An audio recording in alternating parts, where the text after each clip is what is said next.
So good morning. I hope people have been able to think about the teachings over the weekend and especially think about them in terms of your own life and in terms of what's going on in the world right now. Because last week we talked a lot about the defects of samsara, and boy, they are totally visible now, aren't they? Yeah. Of course, it's easy to recognize the bad parts of samsara, but we have to see the quote, quote, good parts of samsara equally as defective, okay? Because otherwise, it doesn't take any special spiritual ability to see that aging, sickness, and death are unwanted. Even the cats and dogs and butterflies know that. But to really see the pleasures of samsara as things that are defective, that takes much more analysis. And we have to be very convinced of that, because as long as one part of our mind hangs out with the thought of, I just need to tweak my samsara a little bit, and then I will have ultimate happiness forever and ever. As long as one part of our mind is holding on to that, then we won't aspire for liberation for ourselves, let alone aspire for Buddhahood to benefit others. Yeah.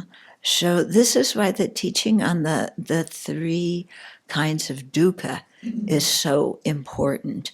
So I want to go over those briefly, because this is going over them helps us generate the renunciation and give up attachment to the three realms.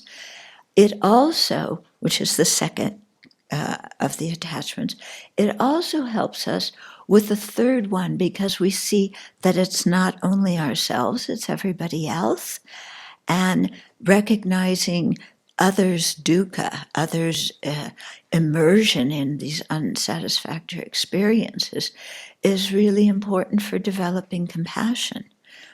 Yeah, because as long as we look at other people and we think, well, they're wealthy, they're attractive, they have social standing, they have all these good conditions. As long as we think that about some people, then we won't have compassion for them. In fact, we'll get mad at them. Why don't they do more to help the people who don't have such good conditions? Okay? And so, and that happens so easily, doesn't it? Especially for people who are activists in society. It's wonderful wanting to correct the injustices and lack of freedom and so on and so forth. But when we start getting critical of the people that we consider to be the oppressors and think that they're not worthy of compassion, because look, they have these good conditions and they're mistreating everybody else, so they're objects of our anger and our hatred, then we have the same mind as everybody else. Help one group, harm another group. And to really be a spiritual practitioner, especially a Buddhist practitioner, having equanimity for everybody and being able to see everybody as worthy of happiness and worthy of compassion as well. That's really important. Okay? Otherwise, we're kind of prejudiced, aren't we? Yeah? And we don't like all those people who are prejudiced. Because they shouldn't be prejudiced. But it's okay if we are. So this is a hard thing sometimes to really see in ourselves. Yeah. Okay. So as I go through the the three kinds of dukkha briefly, yeah, think of them in terms of yourself, but think of them in terms of everybody else too. And let's cultivate our motivation. And begin by recognizing that all sentient beings are under the influence of ignorance and or its latencies. And thus, they create negativities.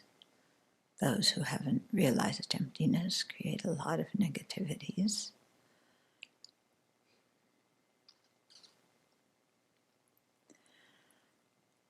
But it's not like they have bad intentions.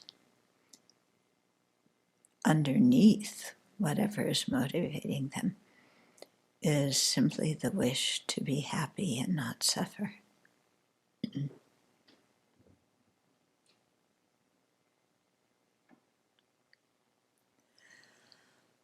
So if we can understand that about each and every living being,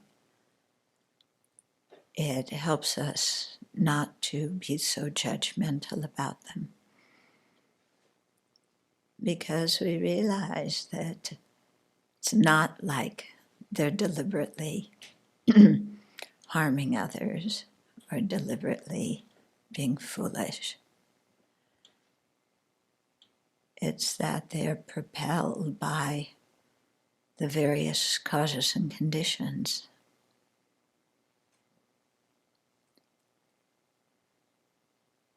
The mental factors in their mind, the ignorance, the polluted karma.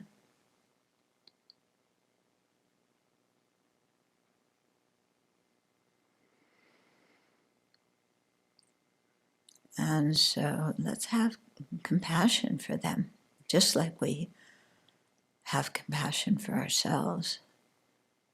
Compassion simply being the wish that someone is free of dukkha and its causes.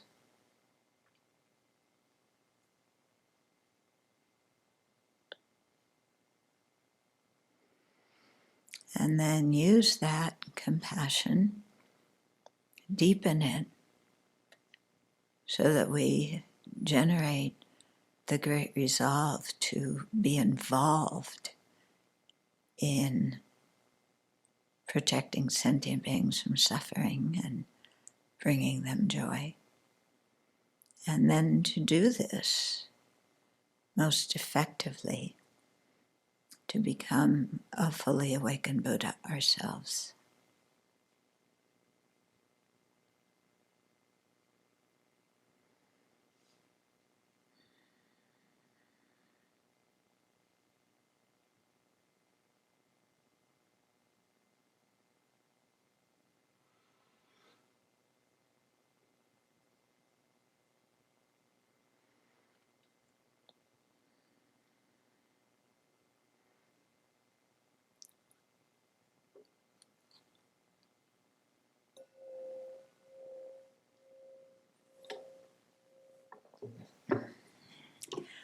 So the first of the three types of dukkha is the dukkha of pain, which everybody realizes, okay? It includes mental and physical pain. We see that predominantly now in the pandemic, the physical pain of people who are ill, the mental pain of their family and of the people who are on lockdown. But even without this situation, there's still mental and physical pain. Okay? We don't get what we want. We get what we do want, but it doesn't live up to what we thought it would be. Okay, we're dissatisfied, we're unhappy, we're bored. Okay, so that's the dukkha of pain, and that's easy to realize. for ourselves and for others. But that's one kind of suffering or dukkha that we use to generate compassion. Okay? But our compassion can't be based just on that, because if it is, when people are fine and they're healthy and happy, then we have no compassion for them. Okay? So the second kind of dukkha is the dukkha of change. And what this means is that the things that give us pleasure, if we continue to do them, they will eventually bring us pain. In other words, nothing in samsara can bring us continuous pleasure all the time. Okay, so we're always grasping at this and that and the other thing. You know, for example, the 4 of the 8 worldly concerns. We want money and possessions. We want good reputation. We want praise and approval. We want nice sensual, things. But whenever we have any of them continuously without any break, after a while, they don't bring happiness. They bring misery. Okay? So, food is a very good example. When we start eating, we really enjoy it, but if we keep eating and eating and eating, eventually we get a stomach ache. We want to stop eating. We don't want to see food for a while. Okay? We want to be with a certain person. We think that they're absolutely fantastic, but as if we're with them 24/7 after actually not too long of a period of time, it's like, I need a break. Can't I be by myself? I want to do something alone. I can't stand all their trips, and so on and so forth. So this, you want a certain job. You get that job at the beginning. You're pleased. This is fantastic. As you do it, it's like, it's not so much fun anymore. Okay? They ask you to work more overtime, and you don't get the credit that you think you get, and so on and so forth. Okay? And so that's the second one. So it just means that samsaric happiness doesn't really cut it. If we're looking for happiness, it flunks. But what's the tricky part is that it looks good. On the surface, it looks good. Okay? So it's kind of like somebody selling you snake oil for the coronavirus. This is going to be an instant cure. Just drink the bleach, and your ailment will go away, and the virus, of course the virus is going to die if you drink bleach, because you will die.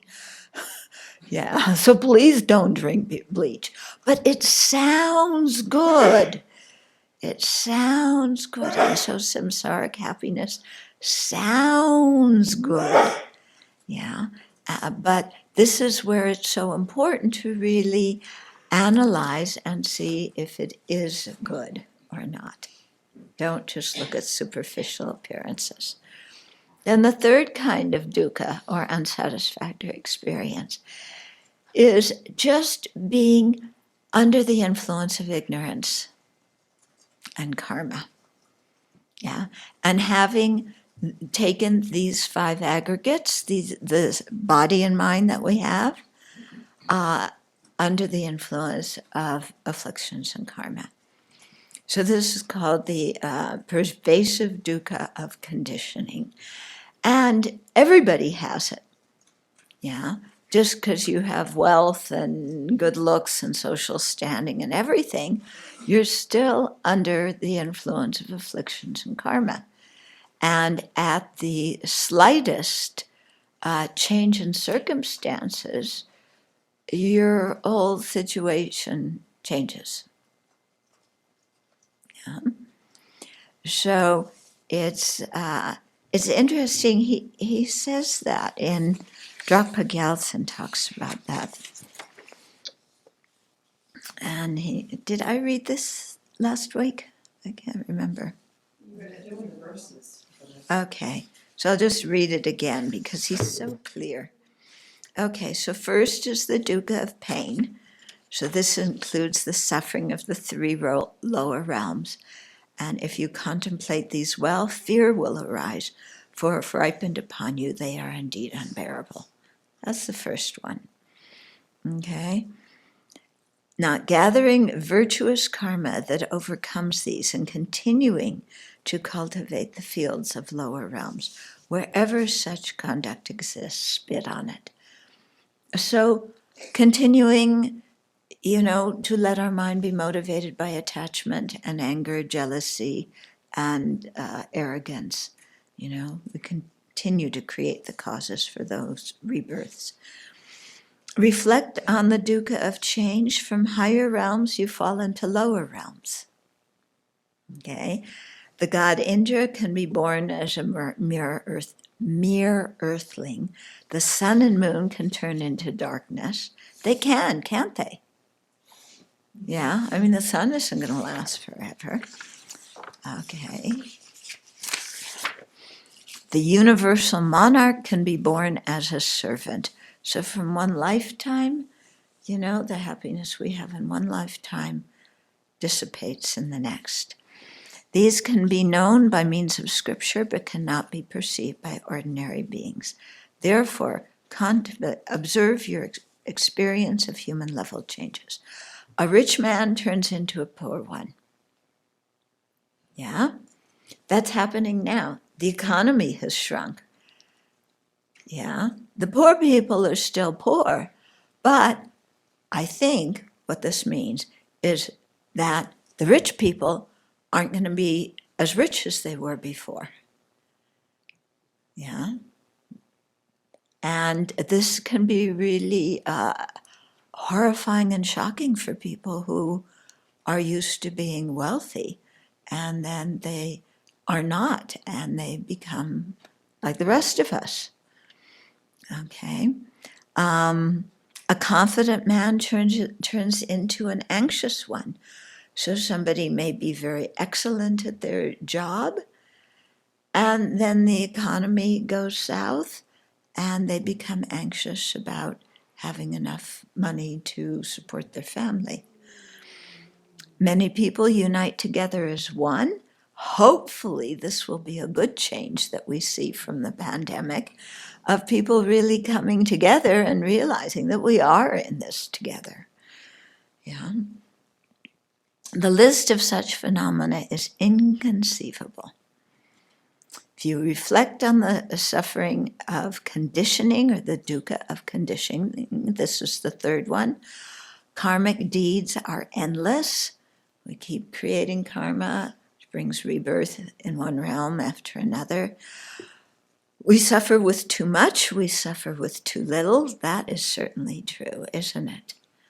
Yeah? When we have too much, then we worry about it getting stolen, and it becomes cumbersome, and we have to store it or figure out what to do with it. And when we have too little, we also suffer. Okay? You suffer if rich, you suffer if starved. If you have, high social status, you still suffer. If you have low social status, you also suffer. Okay? People may not see that so readily, but, our BBC talk yesterday about complaining validates that, because rich people complain just as much as poor people complain. And, people with money and fame and so on, they complain a lot. Yeah? We have a complainer in chief, don't we? Yeah. In spite of experiencing the results of so much good karma. Okay? We waste our entire lives in preparations. While in preparations, we all die even in death, there is no end to preparations. So, when your mind starts getting distracted in meditation by making plans, remember these 3 lines, okay? Even in death, there is no end to preparations, for we begin preparations for the next life. So spit on those who continue to cling to this mass of dukkha called cyclic existence. When freed of this clinging, you go beyond sorrow. When gone beyond sorrow, you attain happiness. Okay? So here he's not mentioning all beings. We usually hear things first in terms of ourselves. But if you listen to these verses in terms of all living beings, they're actually quite powerful, because we see this as the situation everybody's in, no matter, their education level, their nationality, their wealth, their socioeconomic class, their occupation. Everybody's subject to the same kind of thing. Mm-hmm. So really think about that quite deeply. Now, to really think about that deeply, there's 2 things. Well, there's a few things. One is we have to reduce and then eliminate our attachment to dear ones, our antipathy towards people. We'll call them enemies, but it's basically people we don't like or people who threaten or harm us, and apathy towards everybody else. So we have to kind of level the playing field in our mind. Then we have to, after seeing that the playing field is level, train our mind to see all these living beings as lovable, as worthy of affection, as kind. Okay, so really contemplating their kindness and opening our heart to have a sense of respect and gratitude towards them. Okay, and then also being aware of their dukkha. So what we were just thinking about, in terms of ourselves, realize, everybody is experiencing this. Okay, so the first one, leveling the playing field. In the Lamrim, they usually describe this as freeing ourselves from attachment to friends and aversion from enemies. I like to add into that apathy towards strangers, because it seems to me that if we're really going to cultivate bodhicitta for everybody, the apathy towards strangers is a really big thing to overcome.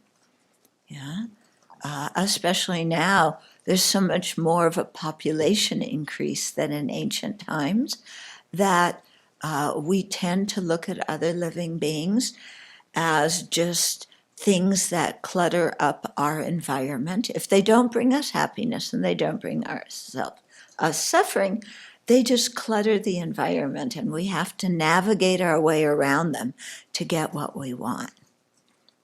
It's kind of a heartless approach. Yeah. But we can see it, and we can see how partial we are, and how our partiality towards the people that we're close to inhibits us really from having love and compassion for all beings. When somebody we know falls ill, we are distressed. When we read in the paper about, whatever the coronavirus mortality figure is today, if we don't know anybody, we just say, oh, that's too bad. Yeah. Or we make all sorts of theories that, oh, gee, it's just almost as many people as got killed in the Vietnam War. So we don't even see them as people, they're statistics. Okay? But if they're people that we know and we care about, yeah, even they have a common goal, let alone, COVID-19, we are distressed. Okay? I mean, the partiality is so evident. And if somebody we don't like gets sick, especially if there's somebody who disagrees with us, who has different values, who threatens us or has harmed us, we wouldn't mind if they got really, really sick. The world might be a better place without them. We're too nice to say, may they die, but we won't really mind if they do. Okay? That's a pretty biased mind, isn't it? Yeah. And can you see that in yourself? Even, in small groups of people, in your family, or, here in the monastery, or in your Dharma center, in your workplace. There's some people you care about, some people you dislike, and some people that are just objects you walk around. Yeah. And this is the way of the world. This is, quote, quote, normal. But normal, what is normal in the world, is different than what we want to have as spiritual practitioners, as Dharma practitioners. We don't want to be normal in the world, okay? Because we see that the world is operating under the influence of afflictions and karma. So the whole idea of being normal, just forget. Who wants to, be so normal that you operate under afflictions and karma and you are biased and so on? Yeah, we're trying to be better than that. And it takes a lot of hard work on our own mind to do it. Yeah, and it's harder work than lifting boulders. Yeah, because our mind, it gets so entrenched in its way of seeing things and so convinced that the way we see things is right and good. And we know what's valuable. We know, what's going on, that it's very hard for us to recognize that we're wrong. Yeah. And I remember Jeffrey many years ago saying, I think it was Geshe Wangal said to him, if you're going to be a Buddhist practitioner, you got to get used to being wrong. Yeah. So, that's good advice, I think. Yeah, if we get used to being wrong, we become much more open-minded. Okay, but the equanimity meditation is really good for leveling the playing field here. So we'll do a little meditation just to check up how we are at present. Okay, so lower your eyes. And think of somebody that you are really attached to. Somebody who's very important in your life, who you really care about. And ask yourself, why am I so attached to them? There's no right or wrong answers. Just we're doing research, lab research in the laboratory of our mind. Why am I so attached to them?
Then think of somebody that you have antipathy or anger towards.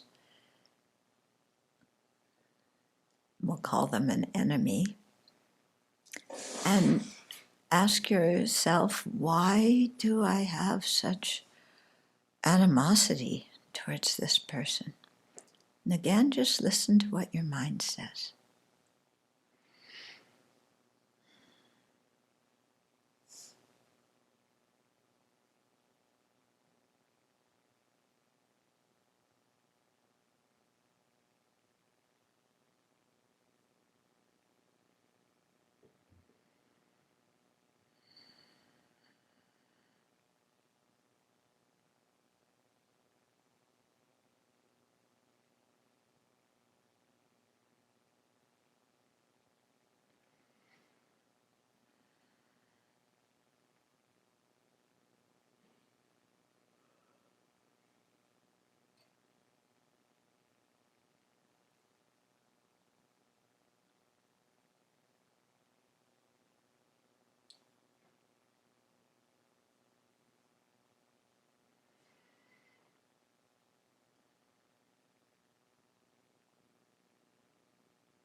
And then think of a stranger who you don't really care about.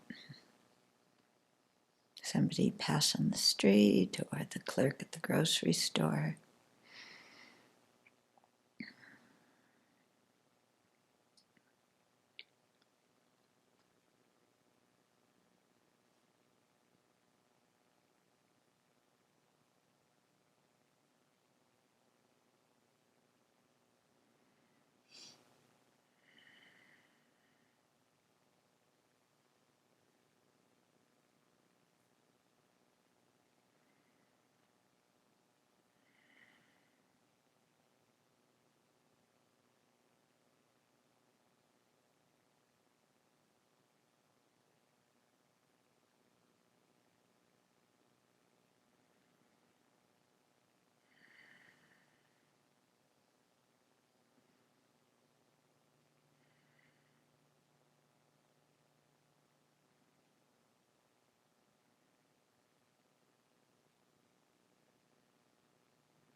Okay, so what answers did your mind give? Were you attached to dear ones?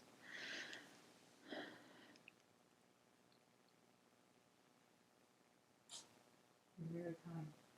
They're very kind to us. Yeah.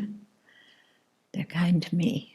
We have a lot in common. We enjoy each other's company. Yeah, we enjoy each other's company. We have a lot in common. We have similar views. Oh, interesting. With the people you're attached to, you have a sense of control, security, you have power over situations. They listen to you. Yeah, they listen to you. They respect you. They don't ignore you. Yeah, okay. And then the people that you don't like is the opposite. Yeah, you feel helpless. Yeah. They take advantage of you. They don't respect you. They put you down. What else do? They don't agree with you. They don't agree with you. Yeah. And they're always changing their minds. Oh, yes. And they change their mind. And they pick on us. They point out our faults. They point out our faults. They deliberately do things to annoy us. Deliberately. Yeah. Okay. And what about strangers? Why do we have apathy towards them? They have nothing to do with me. Yeah, they don't have anything to do with us. They don't influence us one way or the other. As soon as they influence us one way or the other, then they go into one category or the other. Yeah, like have you found yourself when, maybe you've been trying to figure out when your stimulus check is coming, and you go to the website and you get the error message every single day, and you have no idea who the people were who made the website, but you hate them.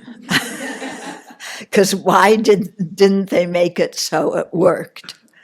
Yeah. So, even we don't know them directly and can't recognize them by face, whoever they are, they're a bunch of jerks. Okay? Yeah. Never mind the fact that, I don't know about you, but I have no ability to set up a website like that. Yeah. So they definitely did better than me, but they didn't meet my expectations.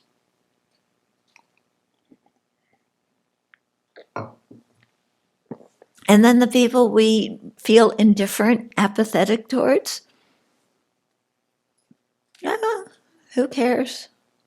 Yeah, they don't affect us one way or the other. So, what word do you keep hearing in this conversation? Me. They're nice to me. They agree with my ideas. I feel confident when I'm around them. They appreciate me.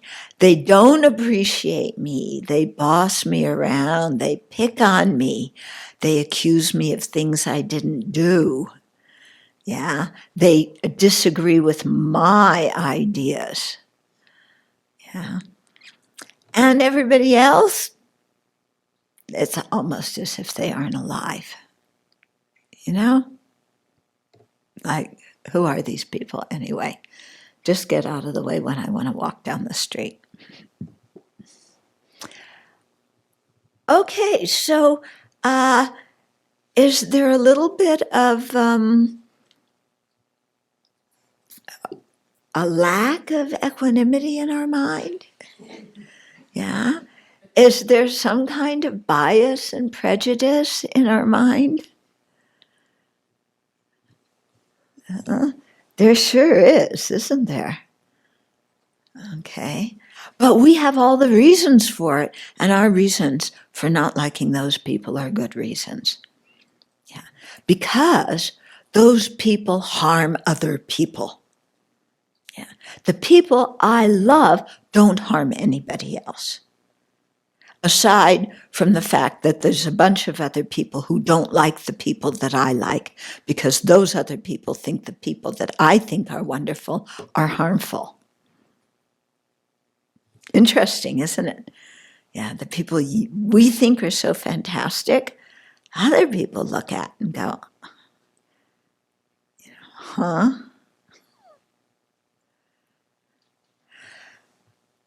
So it seems like all of this is coming from a circle all around me and what makes me feel good. Yeah.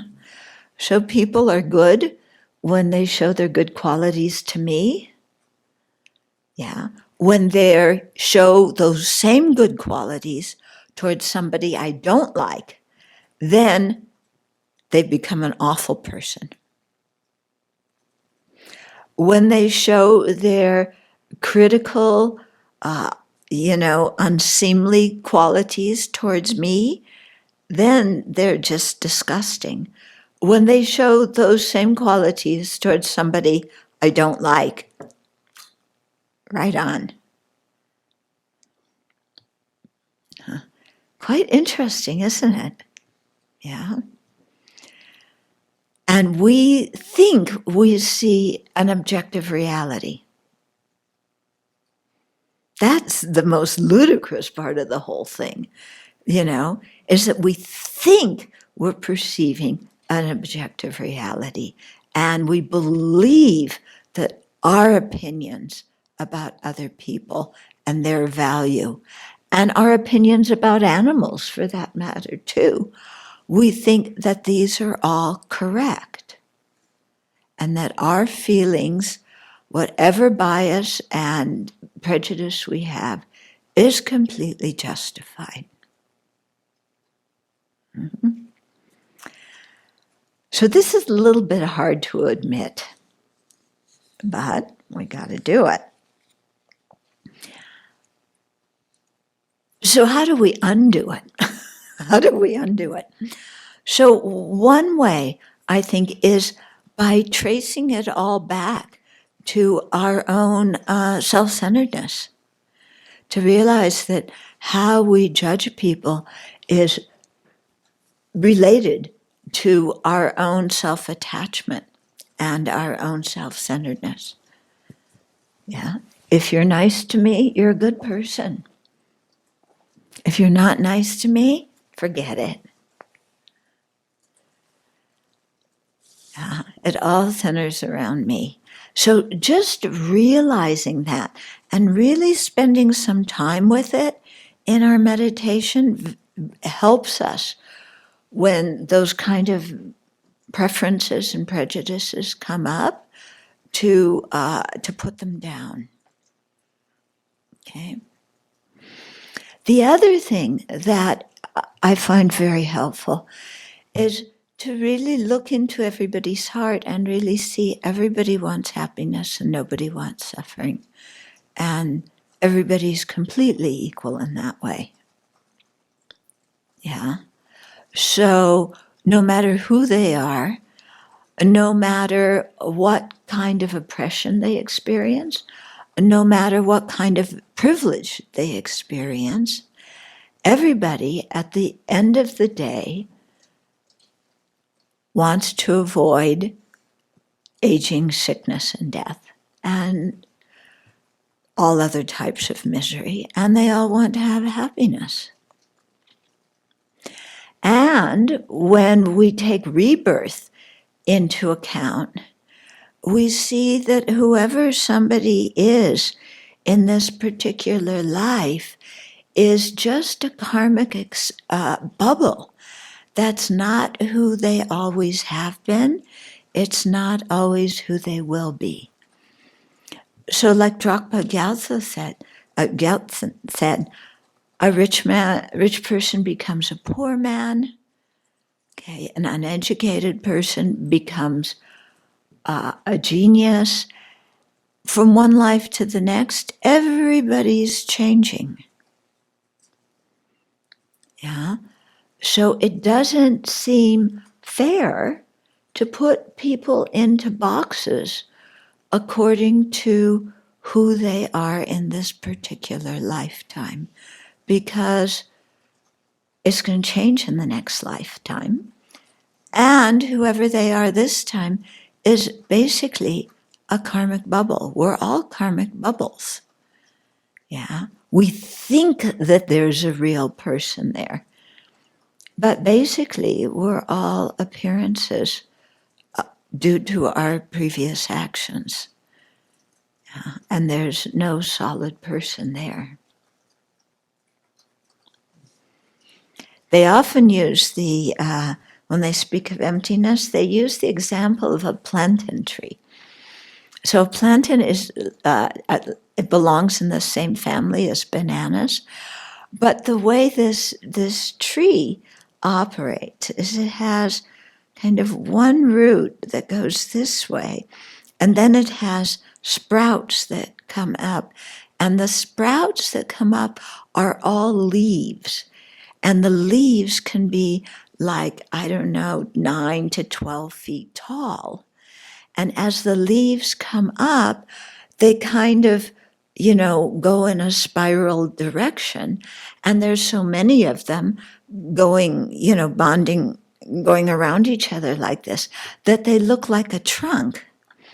And you expect that if you cut the trunk, you would find the core of the tree, because most trees have a core. But this tree, because it isn't really a trunk, it's actually just the leaves. When you cut it open, it's empty. Yeah, there's no core to it. There's the appearance of a core, but there's no core. So it's similar with people, ourselves included. We feel like everybody is some kind of solid person, and whoever they are this life, that is who they always have been and always will be, because there's some core personality, some soul, something that is immutable and unchangeable. But actually, it's just like the plantain tree. There's an appearance of that kind of person. But when we look for who that person is, we can't find anybody. There's a body with a lot of parts. There's a consciousness with a lot of characteristics. And in the midst of all that, there's no person. So, you have all these leaves, you have the sheaves of the leaves, you have the plantain fruit that's growing, but there's no trunk, absolutely no trunk supporting the whole thing, keeping the whole thing together. Yeah? So thinking like that, getting the meditation on emptiness involved, helps us have more equanimity towards other living beings. Because we realize there's no truly existent personality there to be attached to. And there's no truly existent relationship that we've all always had with somebody, because from one life to the next, we're in different roles with each other. So what is the use of being angry at somebody if when they die and you die, you're reborn and you don't know each other, or you're reborn in a totally different kind of role? It doesn't make any sense to be biased towards some people and against other people. Yeah, it just doesn't make any sense at all.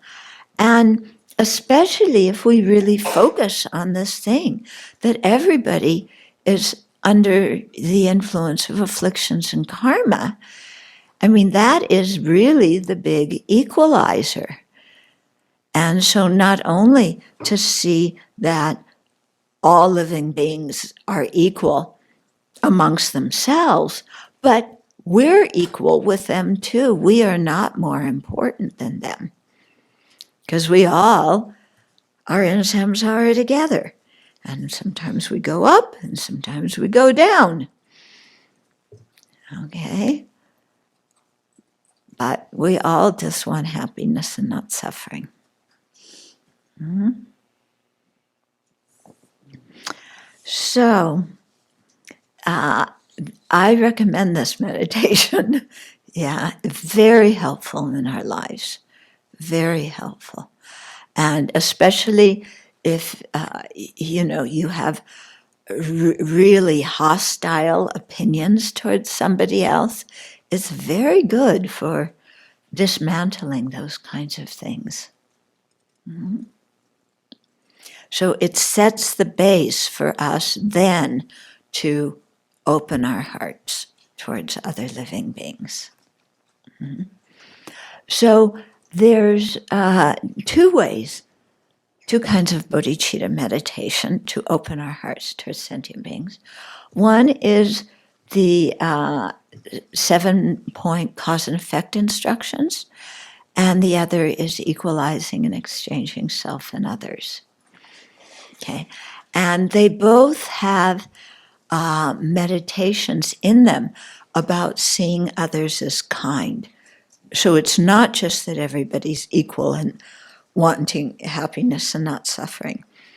But in this whole mess of samsara that we're all in, they've been kind to us.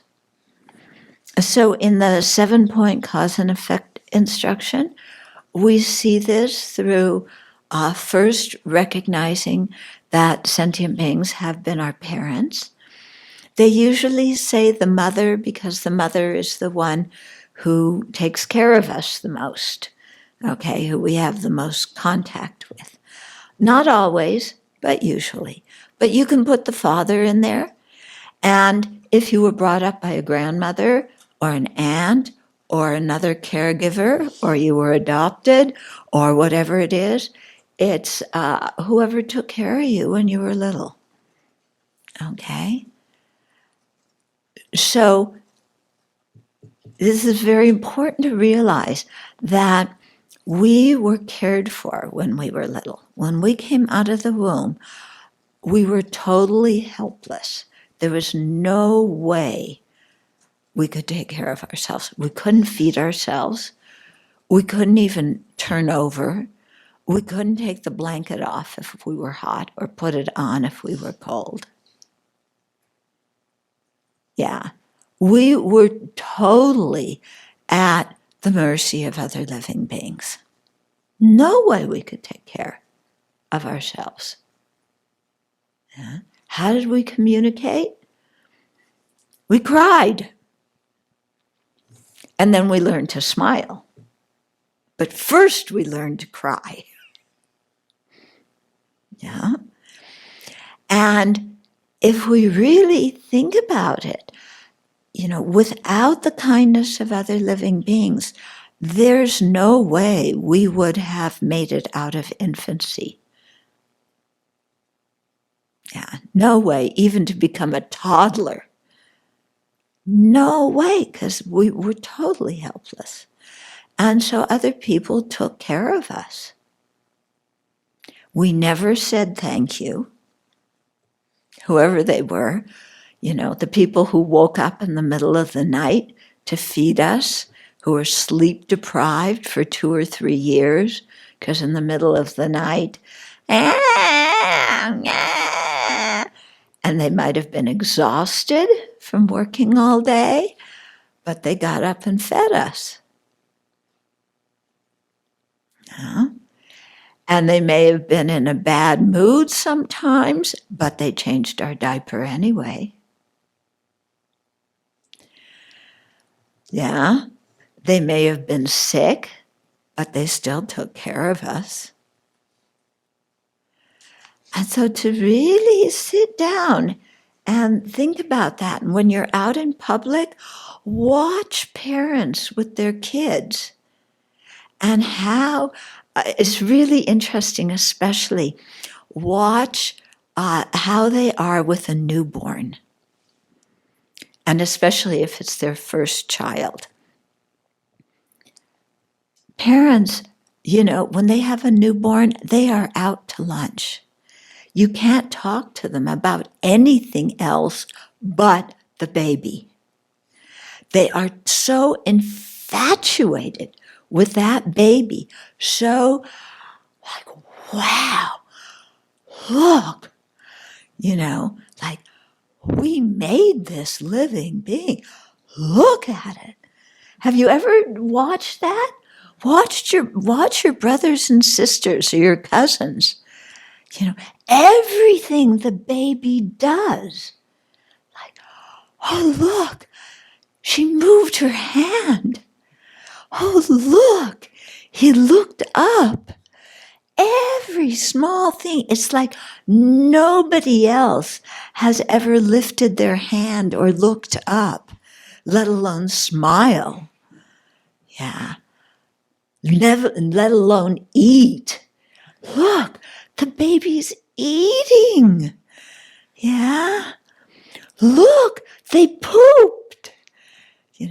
I talked to one mother about this because I wanted to really research, if this is true. And she told me that even your baby's poop you don't see as dirty. Yeah, that child is so magical that even their poop is not dirty. You just clean it and you just love the baby who is basically at that age a poop and pee factory.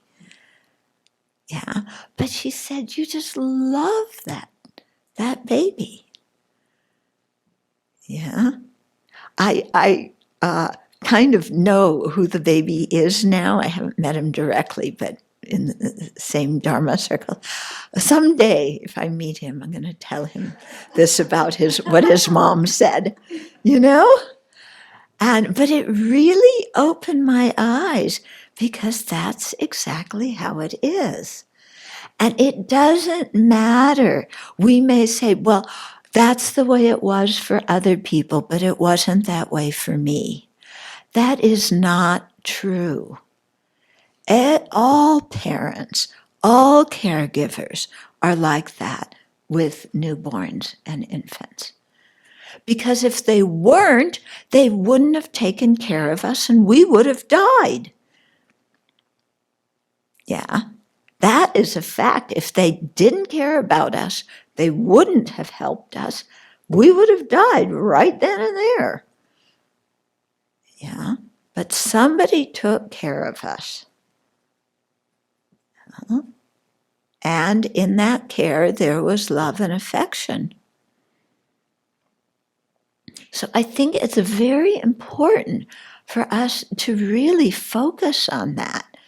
And then to see how, as we grew up, how many people helped us and taught us and were kind to us. Because we tend to focus so much on the ideal childhood that we wish we had that we didn't have. And who ever had an ideal childhood? Yeah, do you know anybody who had an ideal childhood? Yeah, if you have afflictions and karma, you're not going to have an ideal childhood. And if your parents and caregiver, in addition, had afflictions and karma, you're not going to have an ideal childhood. So why are we complaining so much? Why do we only look at what we lack? It creates such a feeling in us of being uncared for and resentful. Whereas if we really looked at the reality of how much people cared for us. Yeah. Now you might say, but look at these kids like in Syria, who are getting killed by bombs and, society doesn't care about them. But somebody cares about them. When you look at those pictures of the refugees in Syria, those mothers are holding their babies, their kids so dear. Yeah. When you look at the refugees coming to the U.S. border, they are holding their kids so tight. They love their kids. So we have to let it into our minds and our hearts that we have been the recipient of a tremendous amount of kindness.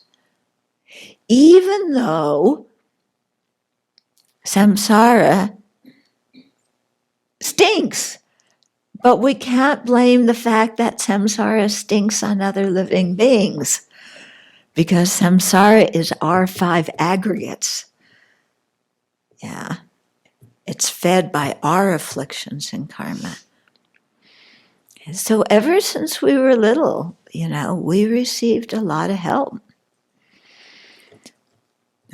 They kept us alive when we were infants. As we grew up more, they potty trained us. They taught us to talk. They taught us how to be polite to others.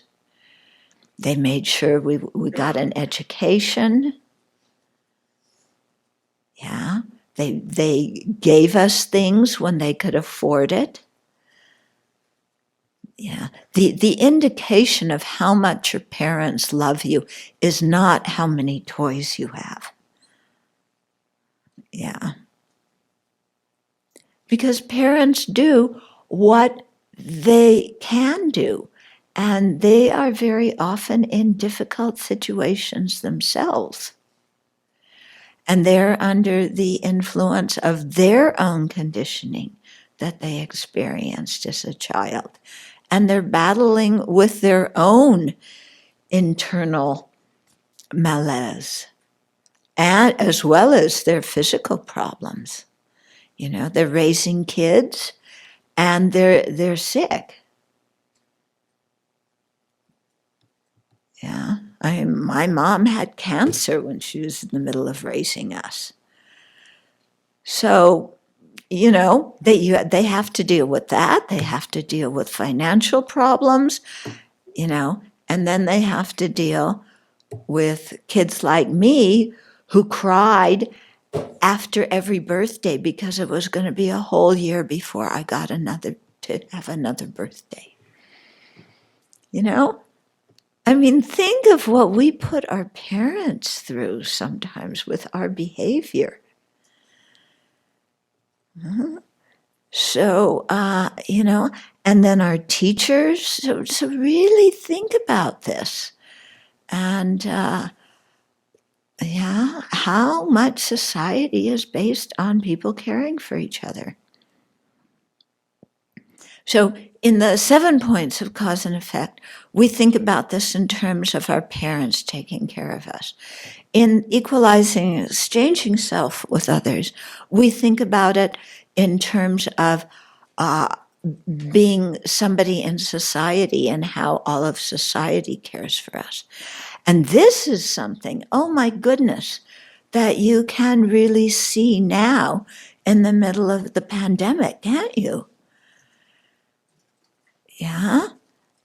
And, the frontline workers, have you ever thought of how kind the clerks in the grocery store are and what they're risking to get goods on the shelf for us? Have we ever thought of home health care people? Yeah. And what they do to take care of the elderly who are our parents or grandparents and will one day be us if we live that long. Yeah. So to really open our eyes and see how people are reaching out and connecting with other people, it's really amazing, and especially how strangers are helping strangers. I was reading this morning, there was one picture, how there's thousands of nurses who have come from all over the country to work in New York City hospitals. And they stay at hotels. One shift gets up at dawn, the other shift in the evening. They get on buses that take them to the hospital. They work 12-hour shifts. They come back, they collapse in their hotel, and then they do it again and again. And in the middle of working these 12-hour shifts, what they have to see, how many people they see dying, the fear they have of getting it themselves or passing it to their family. And yet, they keep doing this, and thousands of them came from out of state to work there, where they didn't have to. They could have said, well, 'cause we had some health professionals from our little Newport community, our tiny little Newport community, who went to New York to work in the hospitals there. Yeah, clear across the country, sitting on planes to start with, and then being in New York City and doing this day after day after day. It's amazing. I ask myself, would I do that? I'm too chicken. Maybe if I knew more about what I was doing, I would have more courage. But, just, putting yourself in that kind of danger, working 12-hour shifts, yeah, seeing you put forth so much effort and still people are dying. Yeah, I mean, what kind of kindness that is. And they're kind to people who are strangers. They don't know the people in the hospitals. It's not like they're helping their own family. Yeah, they're helping strangers. Why? Because they care. Yeah. And so to really let this sink in. Yeah. And okay, there's some people who don't care, and there's some people who have big mouths, and there's some people who are hypocritical, and we can go on and on and on about them. Okay. But don't let that become the focus of our view about sentient beings. Yeah. And really train your mind to see the kindness. And when we see the kindness like that, then automatically we want to repay it. Yeah. They say that there isn't even another meditation you have to do to encourage yourself to repay the kindness or to pay it forward. That naturally that feeling comes when we're vividly aware of the kindness we've received. Yeah, so it's quite powerful, quite powerful. Mm-hmm. So, in the 7th point, we recognize sentient beings have been our parents, not only in this life, but previous lives. Yeah, we think about their kindness to us when they were our parents, and we wish to repay that kindness. Yeah, and this has to do not only with human beings when they were parents, but watch the animal world and how animal parents take care of their babies. Yeah. Right now is mating season for the turkeys. They're deciding who's going to go to the prom with who. But, in a couple of months, we're going to have baby turkeys all over the place. Yeah. Watch how mama turkeys take care of baby turkeys. Usually they sleep, the adults sleep in the trees. When they have babies, they have to sleep on the ground so they can sit on top of their eggs. That exposes them to more danger. Yeah. The deer, when they have, what do you call deer babies? Fawns. Yeah. When they have fawns, for the first couple of weeks, the fawns can't really run around. So they're left on the ground. The mother leaves them all day so she can go and eat food.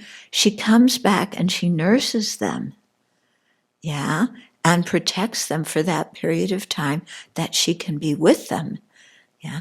And then when they're old enough where they can run away from coyotes and such, she teaches them all about, which grass to eat and which neighbors to trust and where to go where they have the good hay in the winter and, the sweet grass in the summer. And, they teach their babies like this. Okay. Just like the mama turkeys, teach their chicks where to go to eat. And then the grouse, we notice especially in the autumn with the grouse that if we walk by in the forest, the mama grouse will fly away and pretend to be injured to distract any potential predator from harming her babies, because the predators will think that she's easier to catch because she appears injured. You know, it's really amazing like this. And then you watch, you know, when I lived in the writing studio, you know, Mr. and Mrs. Wren lived outdoors. Are they there now? The Wrens haven't arrived yet. They haven't come yet, okay. But you know, every year there would be a Wren family there. And I would notice, you know, all morning they're going in and out, in and out, in and out, you know, to get food for their babies. And talk about, you know, yeah, I mean, they don't just go to some place and plop themselves down and work at a desk job. They're flying in and out, in and out, in and out. And the babies are going, yeah, yeah, yeah, yeah, yeah. Yeah, never satisfied. Maybe the baby chicks never say, thank you, Mom and Dad. I know it's a lot of work flying in and out to feed us. We appreciate it. They don't do that. So we were once those babies, just like, you know, in the same way. Okay, very moving to think about. And then think about the kindness of our teachers. And, you know, teaching sometimes, it can be very discouraging. You really try and help these kids and, you know, you can't get through. But you also see if one adult connects with a child, if it's a teacher or maybe aunt, uncle, whoever it is, all a child needs is one adult who really believes in them. Yeah. And we've had adults who have believed in us. Yeah. And taught us. If they didn't teach us, we wouldn't know how to speak. If they didn't teach us, we wouldn't know how to add, which some of us aren't so good at anyway. We wouldn't know how to read and write, which again, we aren't so good at. But at least we know something because other people taught us. And every, you know, bit of knowledge we have, it's because somebody taught us. We do not exist as independent entities that, you know, came into this world with so many good qualities that the world should be happy that we're here. Yeah. So really think about this, you know, not only in terms of your family, but in terms of all of society. And then let that wish to repay that kindness come.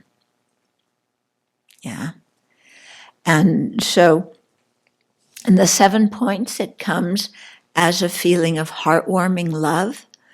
Yeah, that's the fourth of the 7 points, where you really have a feeling of affection towards other living beings. Yeah.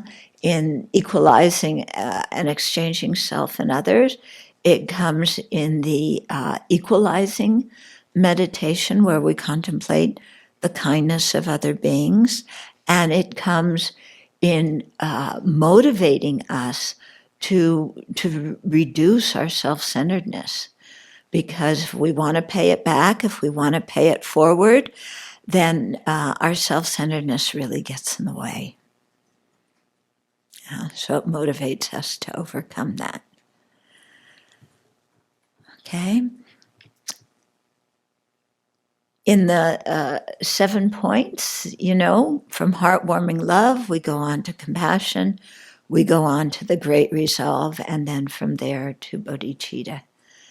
And in the equalizing, exchanging self and others, which I'll talk more about tomorrow, I like that method a lot. Then we'll talk about the disadvantages of self-centeredness and the benefits of cherishing others, and how to really put others before ourselves in a way where we're not going around like, oh, I sacrifice so much and they don't appreciate me. No, that's not a bodhisattva attitude. So to talk about how to overcome that. Yeah. Okay, so we have a few minutes if there's questions or comments. I did want to share something that I saw recently on the web that really made me a little bit embarrassed about myself. Is knowing that is one of my struggles. Is that there were two people. I don't know about social media, but they had called the COVID pretty much a hoax. That it was a conspiracy, liberal, whatever. Two persons in general, in particular, and they both contracted it, and they both died. Mm-hmm. And the response to their families was horrible. People were saying, you deserved it. Here's what you get. So much for saying that it's a hoax. And the family had to just shut all these social media down, you know. And I'm looking at my own mind, this whole idea, this whole mind that rejoices when the people we perceive as enemies suffer and have misfortune. There's this whole... I've worked really hard on it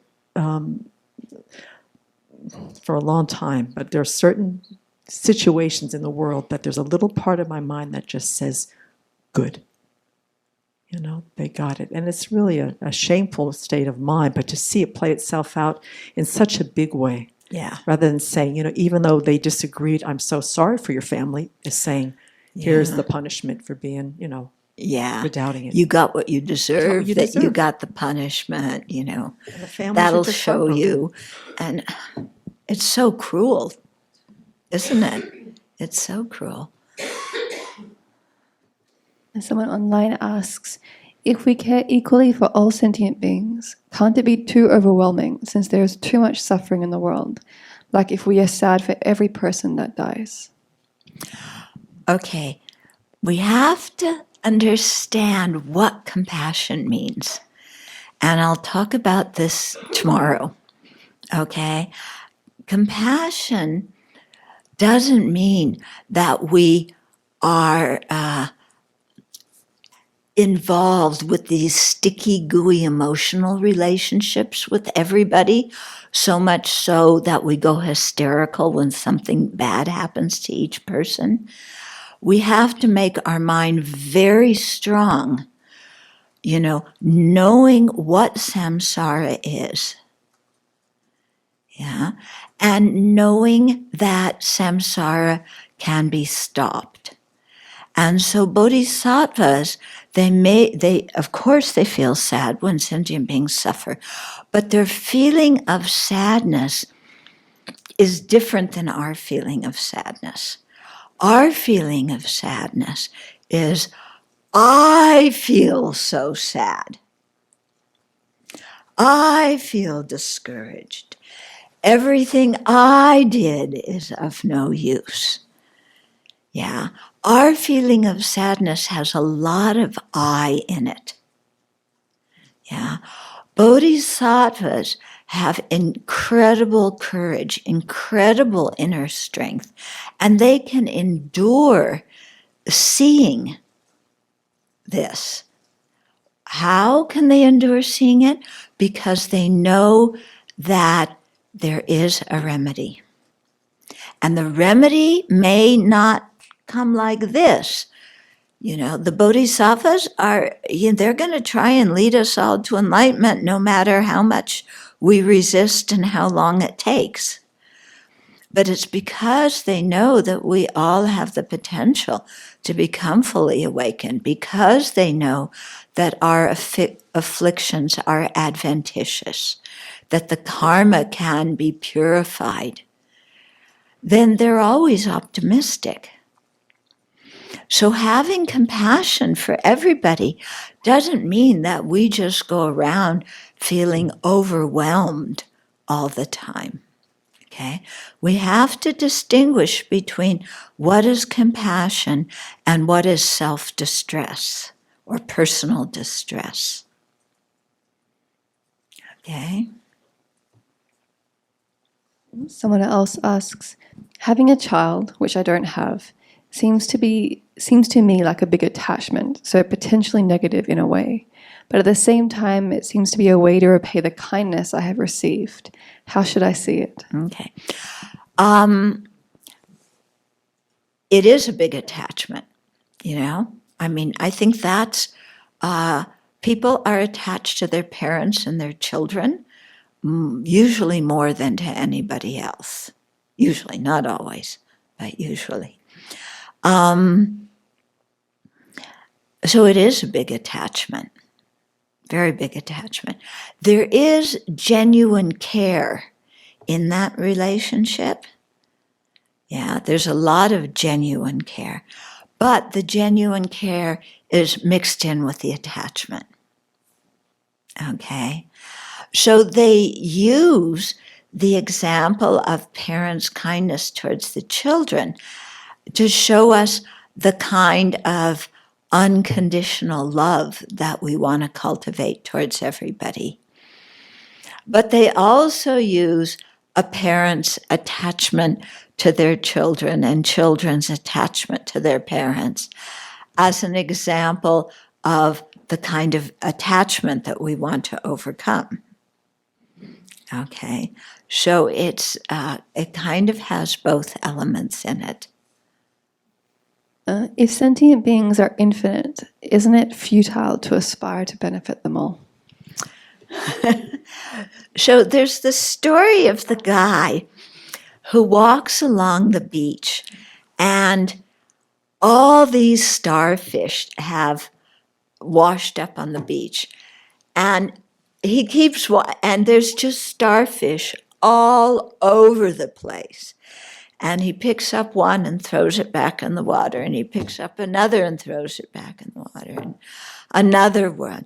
And everywhere he is, there's more and more starfish on the beach, you know. And somebody said, what use is what you're doing? It doesn't matter because you can't stop them all from suffering. But he says, it helps the particular starfish that I'm able to throw back in the water. So maybe you can't help everybody, but boy, the ones you do help, they're grateful. Okay? So don't have a mind, this perfectionist mind we have. Like, I've got to be able to cure all the problems of the world, and if I can't cure all of them, I won't even try to cure one. Yeah? We're so extreme in our way of thinking. And if you really look at it, we all have individual talents and abilities. We have our own karmic connections with different beings. So we do what we're capable of doing, and we work with the people that we have the connection with, where our efforts are going to be more powerful. But in our mind, we hold everybody as equally worthwhile. Yeah, but don't think you have to save everybody. The Buddha couldn't do that. None of the great, compassionate people in our world could do that. But whoever we help in whatever way we help is good. And it can lead people progressively in that direction.